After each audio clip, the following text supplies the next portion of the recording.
Good morning and welcome to this session. Well, we have a few more people who are attending. I'm Peter. I'll be the host of this session while we're actually going to explore a little bit of agentic AI in the next half an hour. We're going to be talking about what it is, how you can actually hopefully apply it to your own job, and some of the pitfalls that you might run into when you're trying to accomplish this. The main goal of this session is actually to give you a solid overview of what it really is, what can we actually do with it, and how might you be able to apply it in your daily job. Let me get started by introducing myself. As I already said, I'm Peter. I live in the Netherlands, so for me it is actually 5 o'clock in the afternoon. So I lied a little bit when I said good morning, but hopefully you're from all over the place. I've been in IT for, I cannot believe I'm actually saying this, for over 28 years. I have a solid background in programming. I've been developing in various languages and mainly in the Java programming language. I've been on several projects. And throughout those 28 years, there have been many moments when people have come up to me and said, "Well, there is this great new tool out there that can generate code. It can generate Java code. It can generate test code. It can generate user interfaces, and it will take over your job." And every single time, I listened to those people, and I thought, "Yeah, probably not." And I was right. I mean, most of those tools were doing a pretty good job, but they still required a developer to maintain it, to make it look good. So I had a pretty much job security, I thought, until about 3 years ago. A friend of mine called me and he said, "Peter, this AI thing, it's getting big. They released something called ChatGPT, and yes, it is 3 years ago at the end of November. And it is an artificial intelligence that can generate things. It can generate text, it can generate code, it can generate test cases, and it will take over your job." And I thought, yeah, right. And then number 15 was telling me that a computer is going to take over my job. But as the month went by, I saw actually AI getting better. I actually saw it being able to generate some proper code, some proper test cases. And as the month progressed, I actually saw tools being released which were actually able to generate solid pieces of code and actually completely working applications. And just before I started to freak out, I realized that AI is not taking over my job. AI is actually giving me an assistant. It is giving me an assistant which will help me without complaining, help me to do my job. And to make matters even better, it will help me to do the job that I didn't want to do in the first place. It helped me to do the cumbersome tasks, the setups, and that make me think of a guy I used to work with a long time ago. I used to work at a summer camp up in the state of Maine many, many years ago. And at the beginning of summer, we actually had to check all the smoke alarms. And the fire marshal came in one year and he said, "You need to make a list of all your smoke alarms so you know where they are, the smoke detectors, I should say, so you know where they are and you know that you can check them all." And one year we had a new guy come in and he was going to be put in charge of checking the smoke detectors, and we gave him this list. And he said, "You check all the smoke detectors," and we gave him the list. He came back 2 hours later and he said, "Yep, I'm done. Here's your list." I'm like, "You're done in 2 hours?" He said, "Yep. I looked at all of them. 20 of them make this strange beeping noise, but they look great." I said, "Well, didn't you press the test button?" He said, "No, I could. They're fixed on the ceiling. I couldn't reach it." I said, "Well, we have this tool, and that tool is called a step ladder. And if you would have taken it, you would have been able to reach it." And he wasn't too happy, as you can imagine, but he took the step ladder, went out. At the end of the day, he came back and he said, "Here's the list." I mean, what do you mean list? He said, "I did exactly what you told me to do. I pushed the button, and most of them worked fine. And the ones that didn't work, they're on the list." I said, "Well, didn't you change the batteries?" And he said, "Change the batteries? No, you didn't tell me to change the batteries." And at the time, I just thought that it was funny until about 2 years ago that I started to realize that that's actually the same way that we're looking at AI. For many, many months, and many of us are still doing it, we're looking at AI as this tool that sits out there. We ask it a question and it responds to us. rewrite this email, and it will rewrite the email, and then it will give you the text that you then copy and paste inside of your Outlook or whatever mail server mail application you're using. Or you ask it, hey, how do I install a Docker container on some environment? And it will give you the detailed steps, and you will have to do it.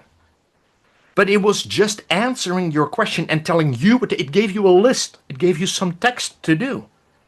And then some of you among us will say, yeah, but Peter, there are these things now, n8n and Zapier and Make.com, and you can configure workflows. But you would have to specify your entire workflow. You would have to specify exactly what needs to be done. Go to the smoke detector, push the button. If it beeps, you're done. If it doesn't beep, open it up, replace the battery. Then press the button again. If it beeps, you're done. If it doesn't, open it up, take the battery, don't throw it away, it's a new one, and then replace the. You have to define every single step. What I really want, what I'm really looking for, is my mouse cursor right now. What I'm really looking for is an assistant. An assistant that I can say, hey, I have this workshop full of tools. You can use all these tools. And now you go out and check all my smoke detectors. And I do not expect this person to run off like a nut and start. I expect this person to actually sit down for a minute and think about the steps that need to be taken to actually get the job done. I need that person to almost write down the steps. What needs to be done? What tools do I need? But more importantly, I need this person to learn. I need the person to learn from its mistakes. So if there's still smoke detectors that he cannot reach, the person should actually remember this and take a bigger step ladder the next time. But more importantly, I expect this assistant to take action. If they run out of batteries, they shouldn't just sit down and wait for the sun to go away. They actually should go out and get me new batteries. Of course, this person is now probably as old as I am, but now we actually have artificial intelligence that can do it. And we can actually go a step beyond Make.com and n8n and Zapier and all those tools. We can finally start using AI to not just generate a bunch of text. It can actually take action. But we have a problem with this. I mean, we're not there yet. Luckily, we cannot build the perfect assistant. One of the people who's joining this session is Sarah. I work with Sarah on a daily basis, and I love working with her because she only needs like half a sentence from me to get something done. Thanks, Sarah, for getting everything set up for today and helping me up there. That's what, and there's no way on earth that I can ever define an artificial intelligence that is replacing Sarah. It is simply impossible. Because over the past 3 years, things have moved along tremendously fast. Don't forget that one of the biggest challenges with these chatbots that we're having these days is that they're stateless. They don't have any memory. They take in every request as if it is a completely new request. So if I send, hey, my name is Fred, I'm interested in spending a couple of days at the Grand Canyon, of course it can respond to you. But with the enormous load of questions that is coming into an AI, it is impossible for an AI to remember the entire conversation. If you ask a new question, hey, it's Fred again, can you look up the available hotel packages and book it? It doesn't remember you. It will actually say, yeah, I can certainly look it up, but where do you want to go again?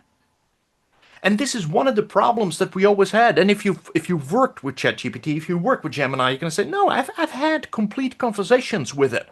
And it did remember me. And the thing is, it does. Well, it pretends that it does. Because when I ask a question in ChatGPT, Gemini, Copilot, it is not just the question that I'm sending.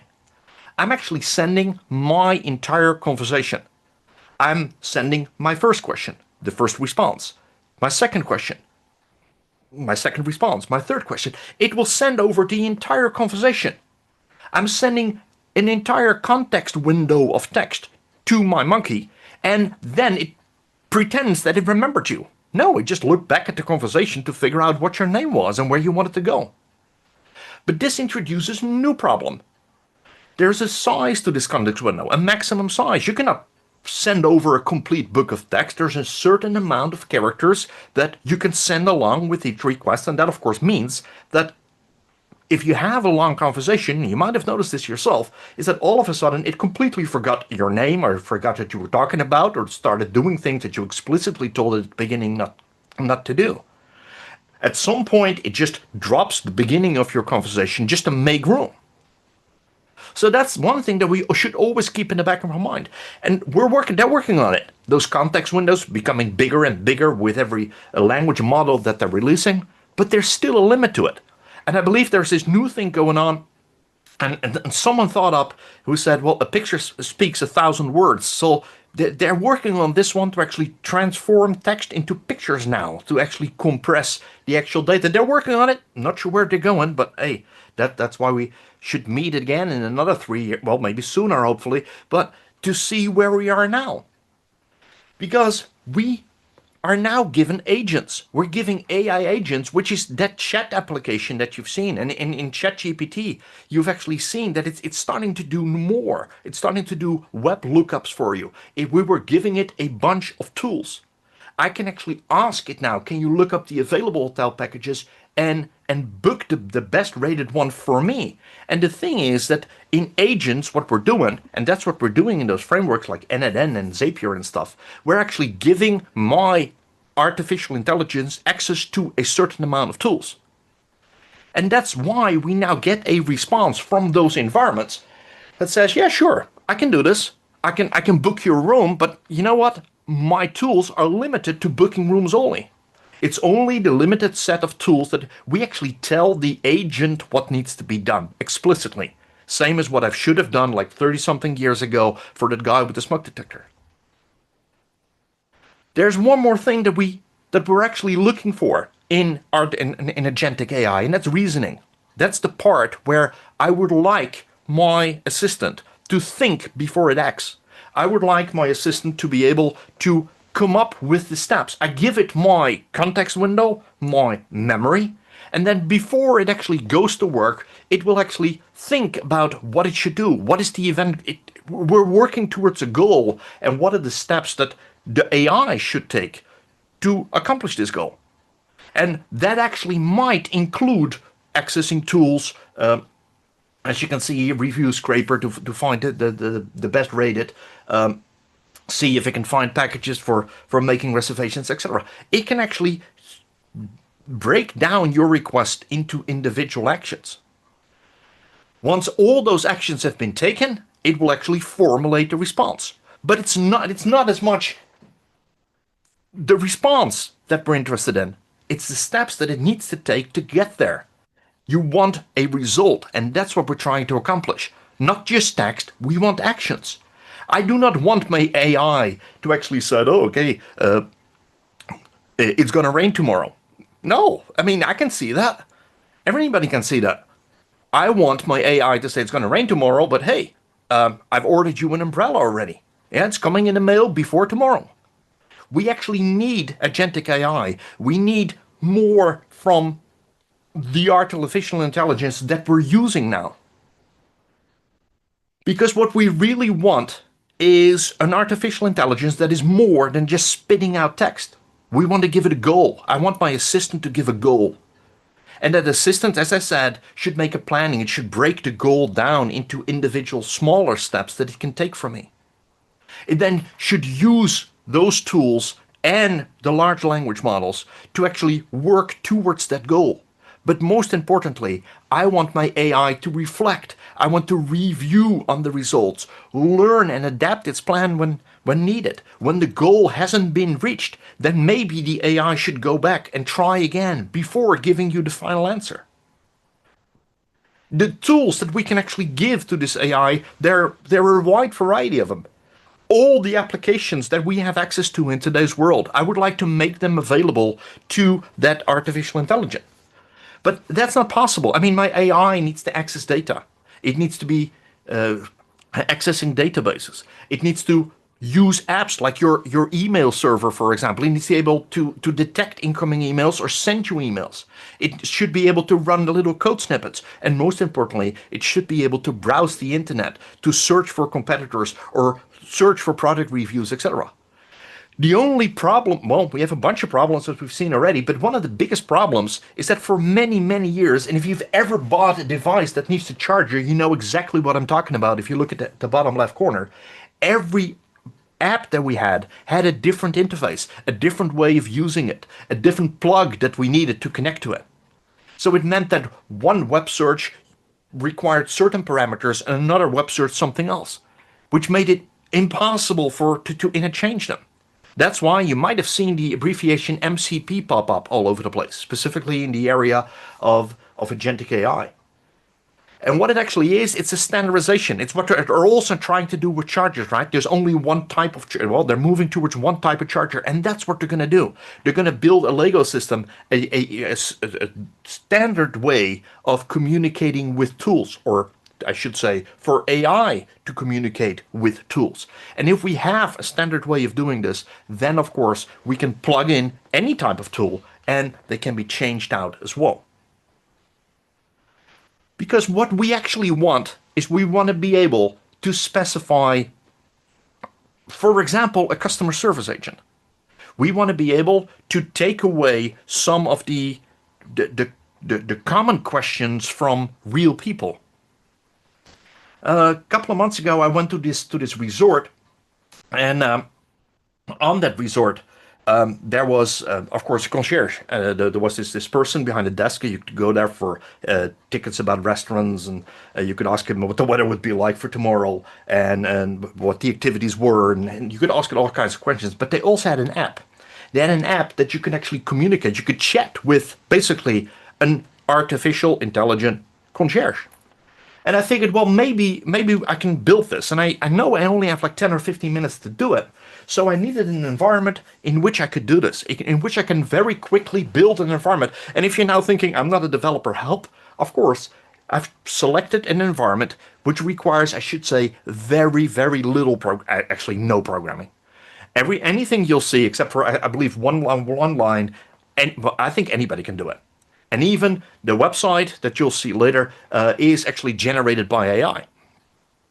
So the application that I'm using is actually the agent builder from OpenAI. It's the organization behind ChatGPT and also those GPT models. They actually have an agent builder now. And once I log in, I can actually create an agent. And as you can see, it's a simple drag and drop environment. And I have a workflow here. It starts here, and this is my agent. This is my AI agent that is going to do something for me. I can configure this one, and as you can see, it actually uses the GPT model, the large language model from OpenAI. I'm going to change this one to the reasoning effort to high. And it's actually going to use GPT 5.1, one of the latest language models from OpenAI. And let's just run it. Let's run it for a second. And I'm going to ask it, what is agentic AI? And hopefully it will tell you the exact same thing as what I just did, only it's probably going to use a whole lot more words. When I tried it yesterday, the entire internet was down. But as you can see, it actually gives me a response. But look at this. It is reasoning. It is not just looking at my question and doing a Google search. It is actually trying to figure out what I would like to do. I'll aim to answer in a straightforward manner while keeping it clear and informative. So that's why we get a more fitting answer than just doing a Google search. But as I said, what I would like to do is make this my concierge, and make this the person that I can ask questions and make it an app. So the first thing that I'm going to do, I'm going to change this agent. I'm going to call this a categorize agent, because we have different types of questions that I can ask. Yeah, we need to figure out what you want to do. You want to know what the weather is. You want to know what the activities are, etc. So I'm going to use a simple AI model, GPT 4.1. I do not need all that reasoning yet.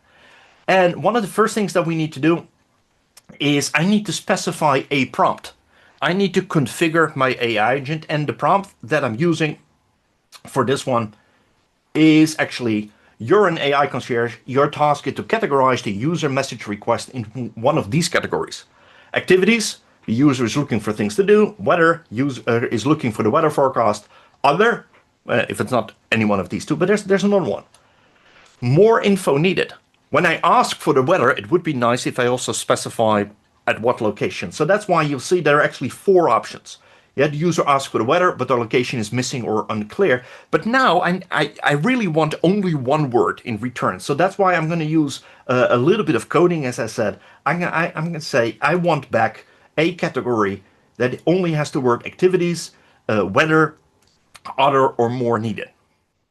So what I'm going to do is I'm going to specify here that it should not just return output. It shouldn't return text to me. It should return one of those JSON things. Well, bear with me.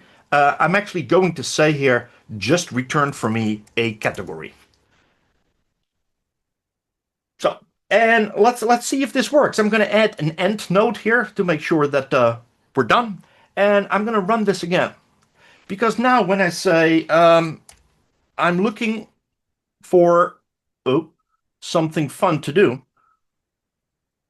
complete with typo, you'll see that he says, hey, you're looking for something in the category activities. If I say, what is the weather in Boston?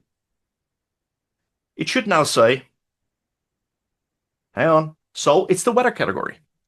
So basically what I've done here is I've asked AI to interpret my request and figure out what do you actually want to do. Immediately, of course, you can now say, yeah, but Peter, this remarkably sounds like a flow, right? I mean, because you're going to add more nodes, but bear with me, because I could do everything into one agent. I'm not going to do this because that is going to be impossible to maintain. But one of the things that we first need to talk about is how can I make this safe? AI is a dangerous place to be in. Let's be honest, because you're putting all kinds of information over the internet. There are all kinds of hackers out there that are trying to get to your system prompts and trying to make your AI say bad things. So we need to make sure that this doesn't happen. As you can see, this OpenAI framework has something called guardrails.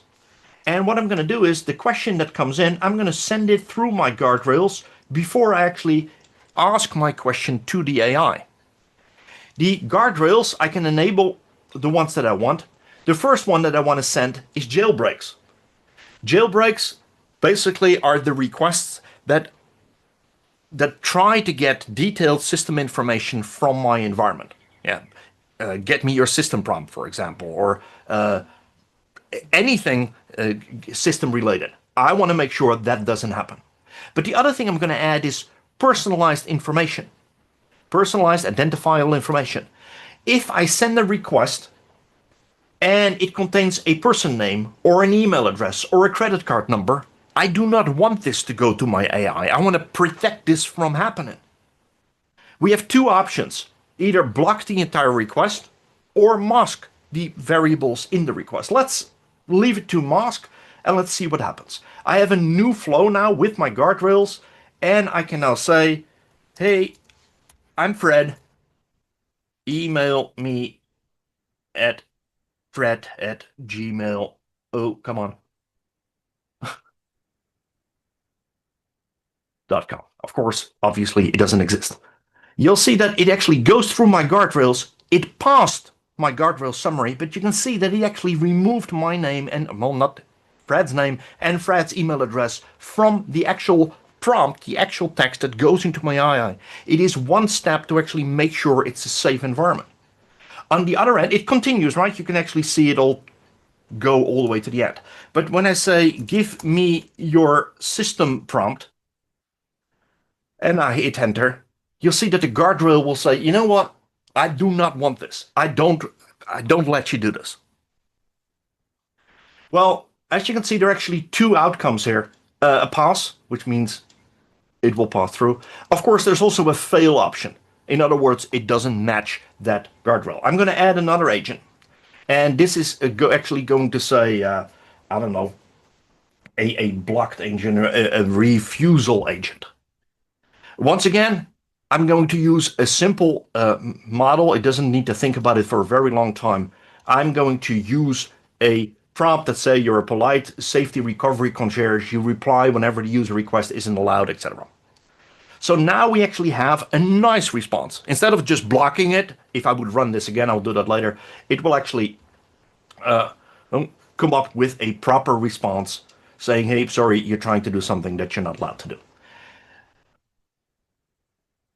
And now I'm going to add an if-else block. Well, that sounds like, again, like programming, but it's relatively simple. I defined four categories, I should say. We have the categories activities, weather, other, and more info needed. Of course, each one of them actually results in different tasks that need to be accomplished. So I'm going to add those options. This is actually the activities option. Come on. This is the weather option, and this is the other option. And of course, the fourth one I don't need to specify. That is automatically then more info needed. Because what I can do, if of course I connect these, what I can now do is, come on, help me out here, is it's messing me up now. Don't. It is a relatively new environment, as you can see, so it is sometimes it is a bit tricky. As you can see, that always happens, of course, when you're doing it in front of a bunch of people. So here we go again. Sorry, need to do this. This is activities. Oh, come on. This is weather. This is other.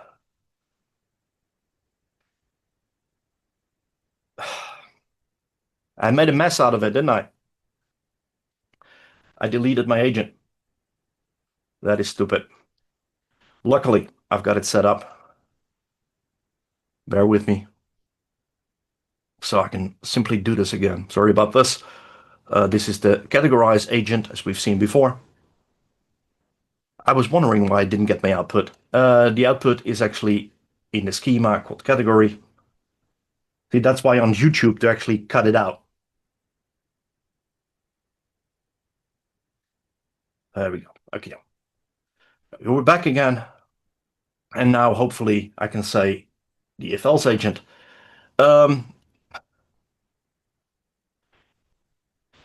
Because now I should be able to say, there it is, that's what I was looking for. If the category is activities, exactly the same as what I had in the response, then go this path. Bear with me, and know it. I said it would only take half an hour. I need a few minutes more. I talk too much. Ask Sarah. So the other activity was weather. Oh, I'm completely making a mess.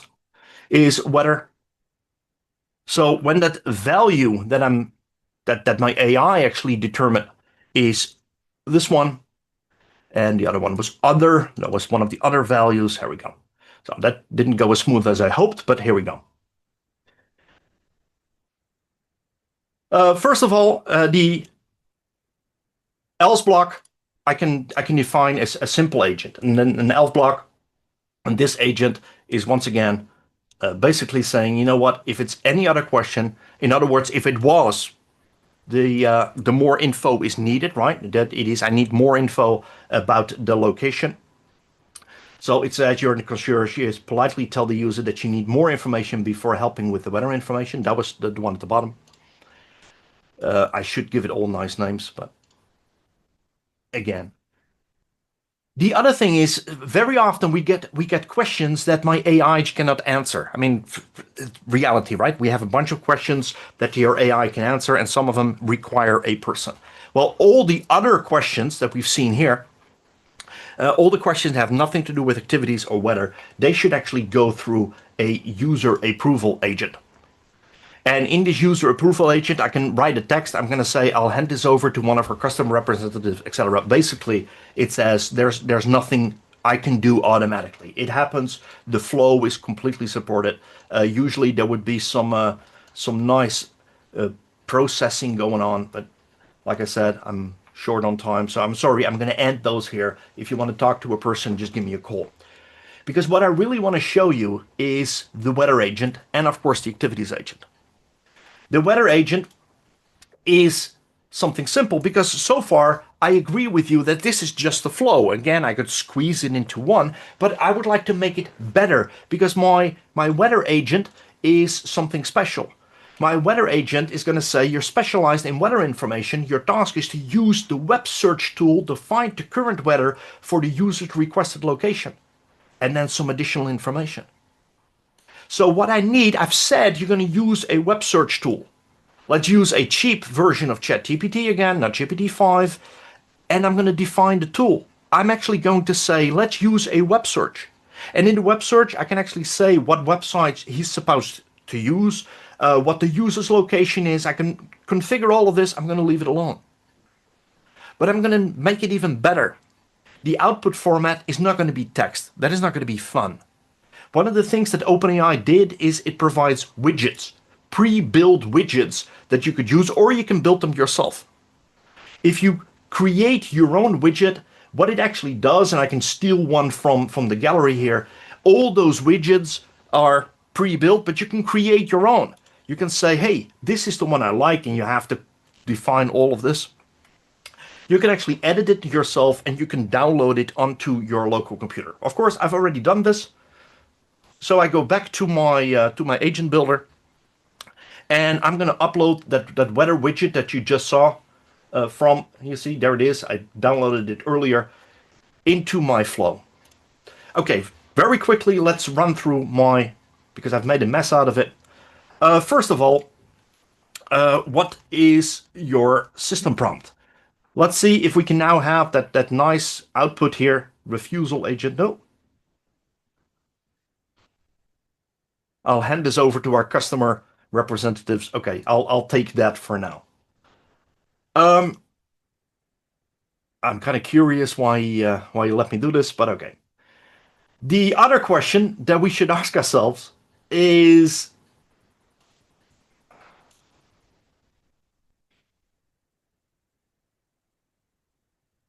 there we go. What is the weather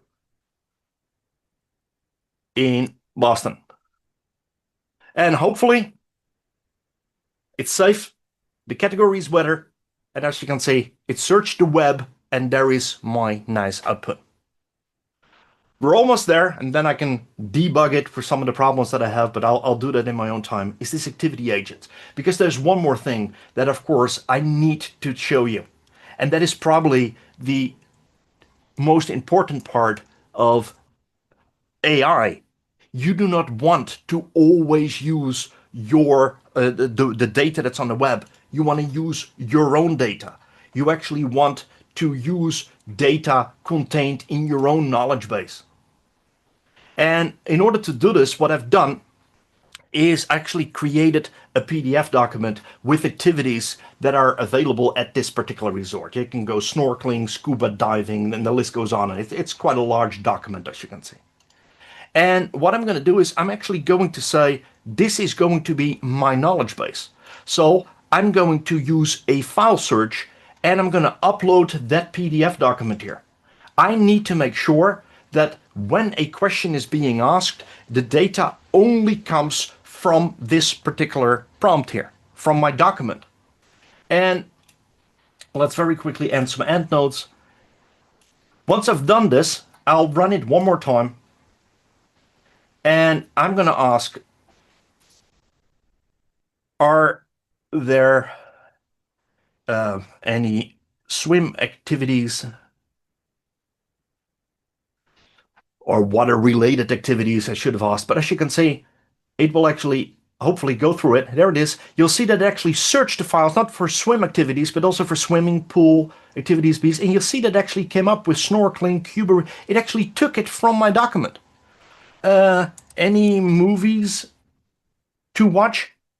So within a very short amount of time, and if I wouldn't talk as much, talk and type at the same time, you would actually see that it actually works pretty well. And I don't know why my guardrail all of a sudden doesn't work, but one of the things is when it's done, I can actually click on publish. Because once I click on publish, what I get is a workflow ID, a unique identifier for my workflow. Because what we really want, I want to be able to integrate this into my web application. I want to be able to have a chat window in my resort environment and say, what is the weather like in Orlando? Come on, Florida. Maybe I should ask for a typing assistant as well. And hopefully it responds to me with that same widget. Help. This is taking too long. Making me, oh, there it is. I should be more confident. And there it is. There's the widget that I just created. Are there any water sports? And it actually pulls data from my document that you just saw me upload. And again, it's not perfect because, let's be honest, a developer should just be quiet and not talk all the time. But I hope that within, 35 minutes, I've been able to show you what the power of agentic AI can be and what it can do for you. Building this app, trust me, I mean, it is all drag and drop. That's it. It is, and we're only at the beginning. This tool was released 2 months ago, so that's why I'm going to blame the tool for my mistakes. We're just at the beginning. I don't know where this is going. If you would have talked to me 3 years ago, I would have said, no, AI will never be able to do this. It will never be able to generate code. And now you can see what it can actually do. Just to be absolutely clear, all the images that you saw in this presentation, they were not created by me. Sorry, also not by Sarah. They were created by AI, obviously. This is what we can do, and we're going to see changes. You will see art of agents in development tools, and they do an awesome job. Do not get rid of your developers. You still need them. Their job is going to change. Their job is going to be talking to an AI, but tell them that they can actually use it to find bugs, to come up with suggestions for edits. It is really going to save you time. Can you integrate agentic AI into your workflow? Have a look at what your workflow look at. Look at the jobs that you don't want to do. And let's see if we can take those cumbersome tasks away from the expensive people so that they can focus on what is really important. Again, I don't know where it's going to bring us in the next 9 months. Agentic AI is here to stay and it's only getting better.